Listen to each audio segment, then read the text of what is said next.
Hello, dear students. How are you all? Very warm welcome to you all. Do you know what we are going to study today? Okay, I'm going to give you a hint. Maybe you get to know what we are studying today. Okay, so there are three major living organisms on this earth. We all know what they are there? Okay, two I'm going to tell you, and the other one is our topic name. So you are going to guess it. Okay, are you ready? One is us, human beings, right? And second is animals. What is the third one? Which do every activity like we all do, but it does not move. What is it? Guess.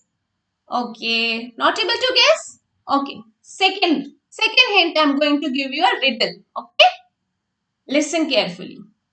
They are the one we all are surrounded by. Living without them makes our life on standby. They all are in green color. Makes your day very clear. They help you feed. Can you guess its deeds? Yes, it is on screen also. Yes, students, they are plants. We all are going to study about plants today. Okay, are we ready? Yes, we are ready. Okay, students.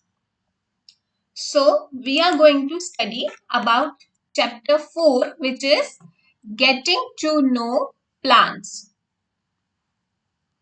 This is our chapter name. Getting to Know Plants. Alright?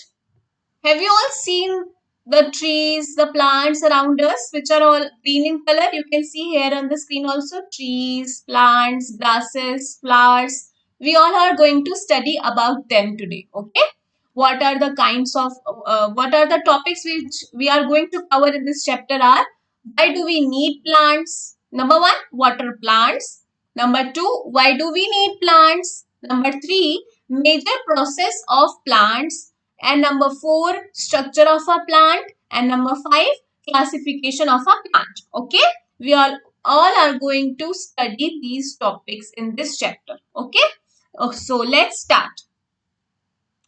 Okay, so in this slide, I'm going to tell you what are plants. It's okay, we all have seen the plants around us, but what are they? Why do we all see these greenery around us? Why? Why are they all are around us? Come, let's study. So what are plants? Plants are big and small living organisms. Dear students, plants are living organisms present in our surroundings. In our environment, we all are surrounded by plants. Okay? They are green in color. Okay? They are green in color and make their own food. They all can make their own food, students. Okay? Plants are immotile in nature. Now, ma'am, what does this mean? What is this immotile? Immotile means they can't move. We all are motile and plants are immotile. Can't move. They all are strict on the one position. Okay? जहाँ पे उनको हमने सोन किया है, बोया है, वो वहीं पर ही ग्रो करते हैं और कभी मूव नहीं करते. ठीक है, अपना खाना खुद बनाते हैं, हमें भी देते हैं, पर वो मूव नहीं करते हैं. सब कुछ इंसानों जैसा करते हैं, but they can't move. So that's why we call them immortal. Okay students? Okay, now let us see what is in the next slide. Okay, dear students, this picture is in your NCERT book. Here you can see there is a tree and one boy is hugging it very tightly. All our students, all boys and girls are standing beside the trees and seeing them, watching their beauty. So, do you know what NCERT is going to tell you, is trying to tell you by this picture? Why this boy is hugging the tree? Because, dear students, plants are very crucial for our living. If there are no plants, we can't live, students. We are going to die, because plants are going to give you the fruits, the vegetables that you eat and help you to grow and develop. Your mind grow. When you get the food, you get energy to do every sort of work. So trees are the vital part of our lives. Okay students, so we have to grow more and more trees. जितने हो सके हमें अपने अच्छे दिनों पे या जब हमारा बर्थडेज आता है हमें बहुत सारे ट्रीज उगाने चाहिए, क्योंकि ट्रीज हमारे सर्वाइवल के लिए, हमारे लिविंग के लिए बहुत जरूरी है स्टूडेंट्स. ओके, तो हम यही पढ़ने वाले हैं कि why do we need plants. हमें क्यों चाहिए, वो तो ठीक है, they are vital, they are important, they are giving fruits and vegetables, what else they are giving. So let us see in the next slide. Okay, so I am going to tell you some major functions performed by the plants. Okay, हमारी day to day life में plants की क्या role है, क्या responsibilities है, वो हम इन points में पढ़ेंगे. Dear students, we all breathe, हम सब सांस लेते हैं ना, ऐसे इनहेल एक्सहेल करते हैं ना स्टूडेंट्स. तो हम क्या भर रहे हैं अपने अंदर, हमारी नोज कौन सी गैस अपने अंदर ले रही है. Yes, students, we all breathe in oxygen and exhale out carbon dioxide. These two gases are very important in our lives, oxygen and carbon dioxide. Do you know where this oxygen come from? Can anyone guess? Yes, plants. Plants gives us oxygen. Oxygen production, तो सबसे पहला point क्या हो गया इसका, major performance. क्या करता है प्लांट्स, ऑक्सीजन को प्रोड्यूस करता है और हमें देता है. अच्छा वो तो ठीक है मैडम की ऑक्सीजन देता है, पर ये कैसे देता है हमें ऑक्सीजन. ये देता है बच्चों एक बहुत ही अच्छे प्रोसेस से, बहुत ही सुंदर प्रोसेस जो नेचर अपने आप करवाता है प्लांट से. उस प्रोसेस का नाम है फोटोसिंथेसिस. फोटोसिंथेसिस. ओके, हम इसके बारे में आगे पढ़ेंगे. ओके, फोटोसिंथेसिस जिस प्रोसेस के कारण बच्चों प्लांट्स ऑक्सीजन रिलीज करता है, ऑक्सीजन को बाहर निकालता है. कहां पर, एटमॉस्फेयर में. डायरेक्टली हम इंसानों के पास नहीं आ जाती है, एटमॉस्फेयर में ऑक्सीजन चली जाती है. और जब हम रेस्पायर करते हैं, रेस्पायर मीन्स ब्रीथ इन करते हैं, ब्रीथ इन ऐसे सांस अंदर भरते हैं, तो एटमॉस्फेयर से ऑक्सीजन इंसानों के अंदर आ जाती है. तो ऑक्सीजन प्रोडक्शन सबसे मेजर प्रोसेस है. ऑक्सीजन को प्रोड्यूस करता है कौन, प्लांट. और कौन से प्रोसेस से करता है, photosynthesis. Okay, next is food production. अब मैंने आपको बताया था कि प्लांट जो है अपना खाना खुद बनाते हैं. ओके, तो प्लांट्स की production, plants are the primary source of food for humans and animals. Crops such as grains, fruits, vegetables and legumes provide essential nutrients and energy. हमने मिनरल्स, न्यूट्रिएंट्स के बारे में पहले पढ़ा था, जो हमारी बॉडी को बिल्ड करते हैं, ग्रोथ एंड डेवलपमेंट में हेल्प करते हैं. तो ये न्यूट्रिएंट्स कहाँ से आते हैं बच्चों, प्लांट से आते हैं. सीरियल्स, क्रॉप्स, ग्रेन्स, लेग्यूम्स यानी रूट्स के अंदर होता है. अभी हम पढ़ेंगे पार्ट्स ऑफ अ प्लांट, तो उसमें हम जानेंगे कि लेग्यूम्स कहाँ से आते हैं. वो सब प्लांट्स प्रोड्यूस करते हैं और उसे कौन खाता है, हम लोग खाते हैं. ठीक है, तो हमें एनर्जी मिलती है. तो 2 पॉइंट हमारे हो गए. Major processes, major functions perform by the plants are oxygen का production and food production. Okay, ये दोनों प्रोड्यूस हमारे लिए करता है प्लांट. ओके, और लास्ट इज रॉ मटेरियल्स. हमें जो भी चाहिए बच्चों, paper, rubber, wood, everything is provided to us by the plants. Okay, plants provide us food, fibers, oils and rubber that are used in manufacturing. Industry से इसे refine करती है और हमें रिफाइंड प्रोडक्ट यानी अच्छे से क्लीन अप करके हमें वो चीज मिलती है. रॉ मटेरियल्स सब सारे किससे मिलते हैं हमें, प्लांट से. फिर इंडस्ट्री से उसको रिफाइन करके, मैन्युफैक्चर करके हमको एक फाइनल प्रोडक्ट देती है जिसे हम यूज करते हैं. But directly indirectly they are coming from the plants. हमारा उसका रॉ मटेरियल क्या है, प्लांट्स दे रहा है उसको. ठीक है, ये major functions perform by the plants. Now we are going to see the next slide. Yes students, the medicinal resources बहुत ज्यादा इंपॉर्टेंट पार्ट. मेडिसिन भी हमें प्लांट प्रोवाइड करता है. ऐसे बहुत सारे प्लांट्स हैं जो मेडिकल के लिए बहुत जरूरी है, मेडिसिन हमें प्रोवाइड करते हैं. पढ़ते हैं हम इसे. Plants have been a source of traditional medicine for centuries and modern medicine continues to utilise plant based compounds for various treatment. जैसे नीम है, तुलसी है, ये सब प्लांट्स ऐसे हैं जो हमारी कुछ डिजीजेस को खत्म कर सकती हैं. ओके, जैसे आपको पता होगा कॉमन कोल्ड, जब आपको खांसी जुकाम होता है तो मम्मी कहती है तुलसी के थोड़े पत्ते काट के उसको चाय में डाल देती है, तो आप उसको मेडिसिन के रूप में पी लेते हैं या काढ़ा भी बना सकते हैं. नीम भी हमारे दांतों को स्ट्रांग रखने के लिए यूज किया जाता है. नीम की जो डंठल होते हैं उसको चबाते थे पहले एज अ टूथब्रश की तरह, ओके, ताकि हमारे टीथ स्ट्रांग रहे। आज की डेट में भी कोलगेट या जो भी आप यूज करते हैं, पेप्सोडेंट या ऐसी चीजों में भी नीम प्रेजेंट होता है। So they are helping us in the form of medicine only, okay.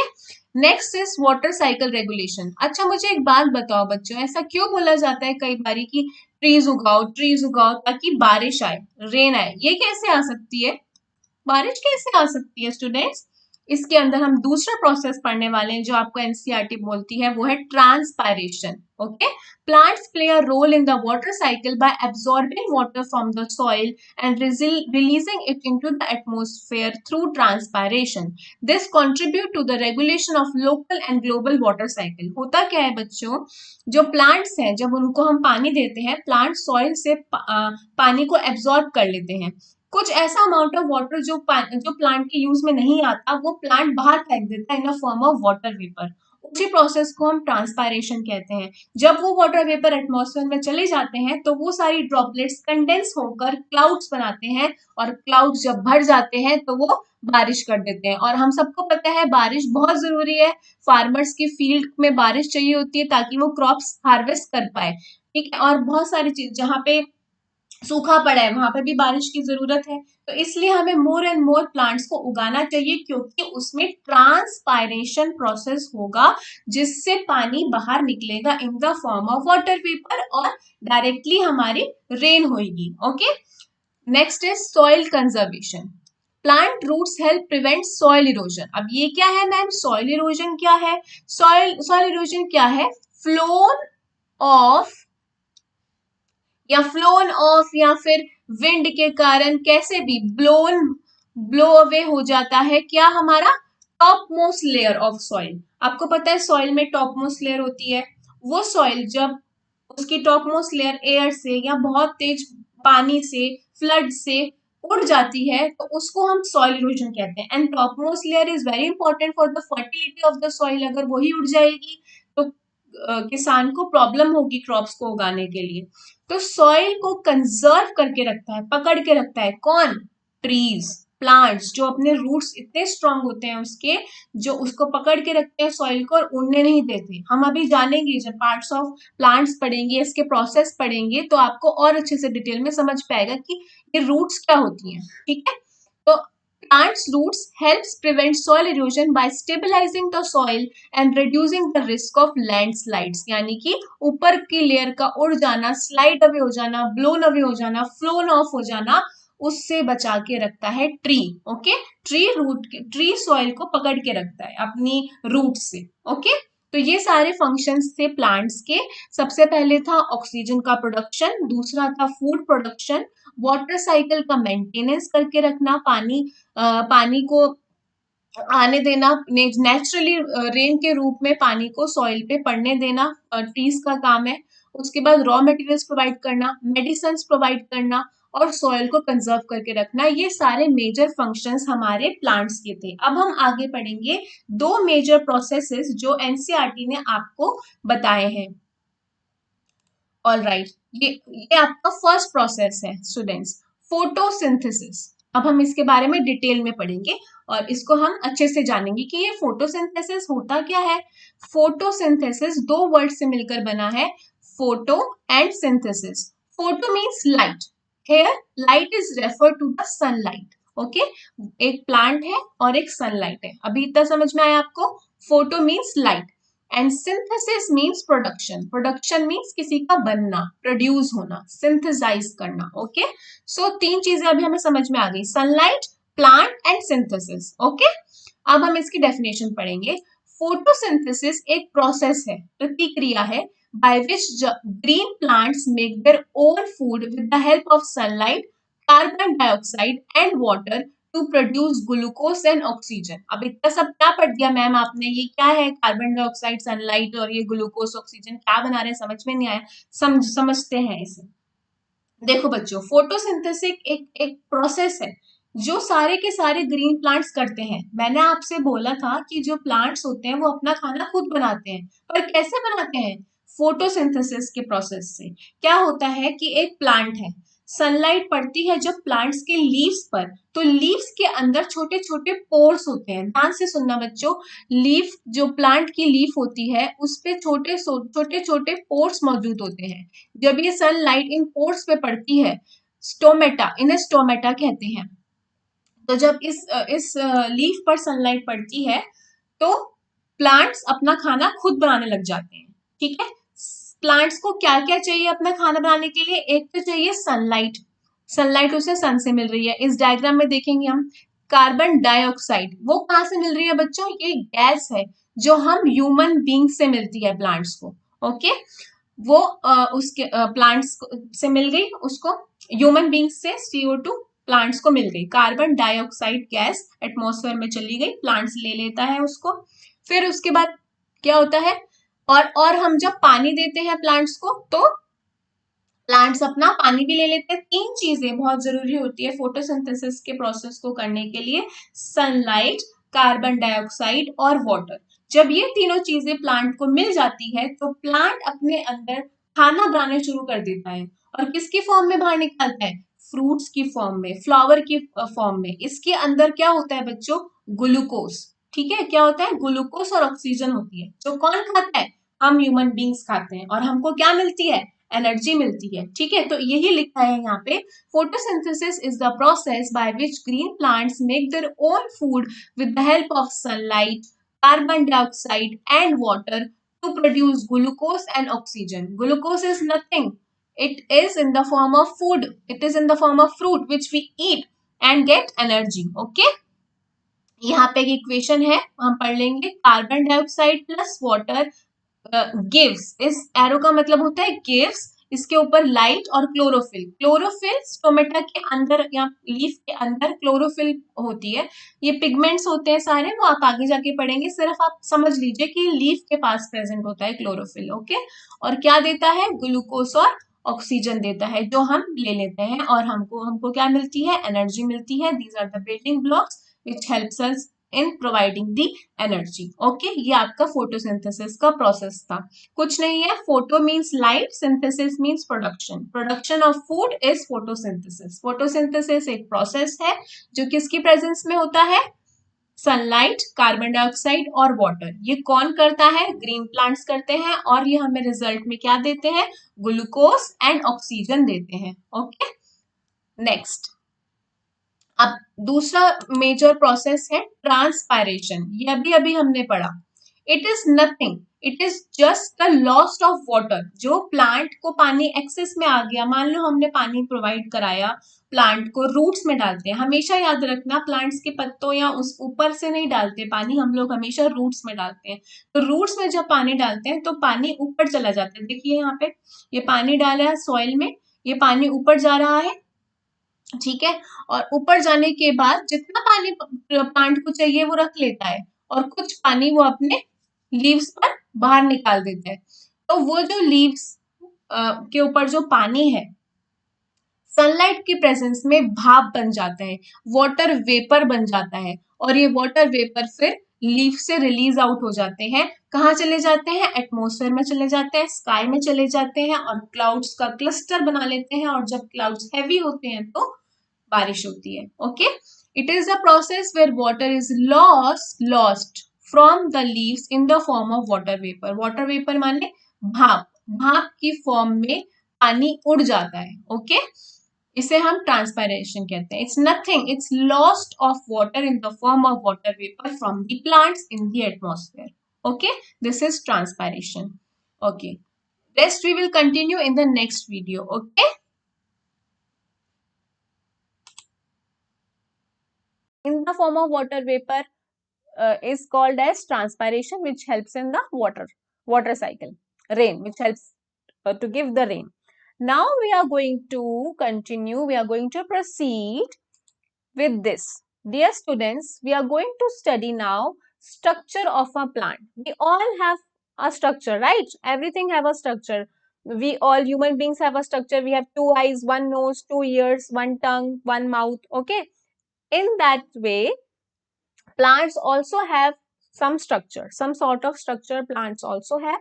We are going to study what is this structure all about. Okay, so The structure of a plant consists of a stem, leaves, flowers and roots. Okay, these four major things. Plant is consist of the stem, leaves, flowers and roots. Okay, here in this picture, this is from your NCERT book, figure number 4.2. Parts of a plant has been shown here. Number 1, flower is being shown here, the fruits, the stems. This is the stem, dear student. If you can see, this is the flower. Okay, so what is this? This is a kind of stem. This is the flower. This is the leaves. Okay, and under this there are roots. Okay, this is a flower only, but flower is grown in the plant and plant have roots. Okay, मैंने तो आपके समझने के लिए ये बताया कि इसके roots होते हैं. Okay, underneath the soil. We can see here also this is your stem, students. This is your stem. Okay, these are your roots. These are the leaves. These are the flowers. Okay, so the understand this, the structure which is above the underground means which is not below the soil, it is above the soil, that structure is known as shoot system. Okay students, that is shoot system. And the structure, the parts which are present beneath the surface, underground the surface, under the soil, they are known as root system. All right, the shoot system and the root system. Okay, so we are going to study this in detail. Now, in the next slide, we are going to start with the stem. Okay, that means we are going to start with this stem, where our whole plant is supported by this stem. If there is no stem, how come the plant is going to stand? No. Likewise, in our body, there is a backbone by which we are going to stand straight, sit upright, but we are not, but if it is absent, we are not going to sit and stand properly. Likewise, the stem is the main vital supporting part of a plant which makes it to stand straight. Okay, we are going to study. Okay students, now the stem. Here we are going to divide this parts into the structure and the functions. Okay, so structure of a stem. Stem is a vital part of a plant that provides support to the plant and helps in the transportation of water, nutrients and food. It has several components. Okay, now we have studied in the previous slide, previous video, that when we provide water to the plant, that water goes up to the leaves, right? How come this water is going up to the leaves? Upward direction, how come? Yes, due to the stem. Okay, the stem helps in the transportation of water from roots up to the leaves. Okay, so this water does not contain only plain water. These water have all the nutrients, all the minerals which the plant is required to prepare their own food. Okay, so all the nutrients of the water consist which is going to go upward direction because of the stem. Okay, so the stem has a node. Node are the points on the stem where leaves, branches, flowers are attached. Can you see in this figure? There is a node. This is the leaves, a flower, a leaf. All are connected. This part is node. Okay, the flower, what all are connected? The flower, the branches, the leaves are attached. Okay, what is the internode? The part of the stem between two nodes. दो nodes के बीच के हिस्से को हम internode कहते हैं. और node क्या है? जो stem से connect करता है किस किस को? branch को, leaves को और flower को. जहां ये दो nodes आ जाएंगी उसके बीच का part internode कहलाएगा. आप देख सकते हैं यहाँ पे ये दो nodes हैं आपकी, एक ये और ये एक ये. This and this. Between this is internode. Okay.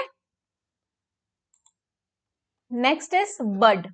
Bud we all have seen. आप लोगों ने रोज का फ्लावर देखा होगा, उससे पहले वो बड के रूप में निकलता है, राइट? तो that is bud. You can see here bud is actually what? A A small underdeveloped, you can say flower. Okay, the flower which is not fully developed, that is underdeveloped. Okay, जो branch leaf और flower के बीच में आप देख सकते हैं यहाँ पे जो बंद है, यहाँ पे आपका ये bud है. Okay, which give rise to the flower only. Next is terminal bud, the bud located at the tip of the stem, and axillary bud, the bud located in the axil between the leaf and the stem. It can develop into a branch or a flower. So there are two kinds of bud. Terminal bud, which is present at the end of the stem. Here you can see the terminal bud. This one is your axillary bud, okay, up, and this one is your terminal bud. Here it is not mentioned, I am going to mention terminal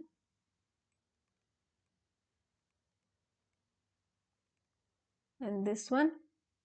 जहां से पत्ता flower निकल रहा है वो आपका axillary बड है.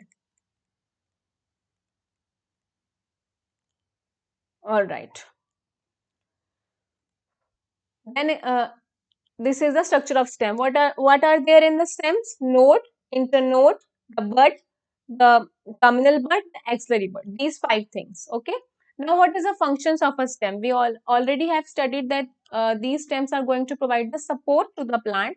The stems provide support to the plant, keeping it upright. Upright मतलब सीधा, and helping it to withstand wind and other external forces. जितनी भी कोई भी बहुत तेज हवा चली तो उसे विथस्टैंड कर सकता है, उसे फेस कर सकता है प्लांट, जब तक उसके अंदर क्या है दोस्तों, उसके अंदर स्टेम है. ओके, ट्रांसपोर्टेशन का काम करता है, हमने भी बताया, पूरा वाटर, न्यूट्रिएंट्स, मिनरल स्टेम ही पहुंचाती है लीव्स तक. Okay, storage, some stems, wait, the stem transport the water, nutrients and food between the roots and the leaves. This transport system is facilitated by a network of tubes known as xylem and phloem. Okay, दो major vascular bundles होते हैं students, vascular bundles. जैसे बच्चों आपकी body के अंदर बहुत सारे टिश्यूज हैं, कैपिलरीज हैं, जो ब्लड को ट्रांसपोर्ट कर रही हैं आपको from toe to head and from head to toe. Okay, likewise plants के अंदर जो स्टेम्स हैं उसके अंदर दो वेस्कुलर बंडल्स होते हैं, टिश्यूज होते हैं, जिसको नाम दिया गया है, एक को जाइलम और एक को phloem. Okay, phloem, phloem. Okay, xylem helps in transportation of water and minerals, and phloem, which starts with P but pronounced at f, food, you can relate it with food. So phloem is the vascular bundle which helps in the transportation of food. Okay, next is storage. Stem किसका काम करती है? Storage का काम करती है. जितना भी स्टार्च यानी ग्लूकोज पैदा हो रहा है प्लांट के अंदर, उसको स्टेम स्टोर करके रख लेती है, which helps in the growth and development of a plant. Okay, okay, growth भी करती है स्टेम, क्योंकि हमें पता है ब्रांचेस, लीव्स, बड, ये सब बड़े होकर सब प्लांट्स को ग्रो करेंगे, उसके अंदर के आगे के पार्ट मैच्योर लेवल पे जो पार्ट प्लांट को चाहिए वो डेवलप करेंगे, तो it helps in the growth also. Okay,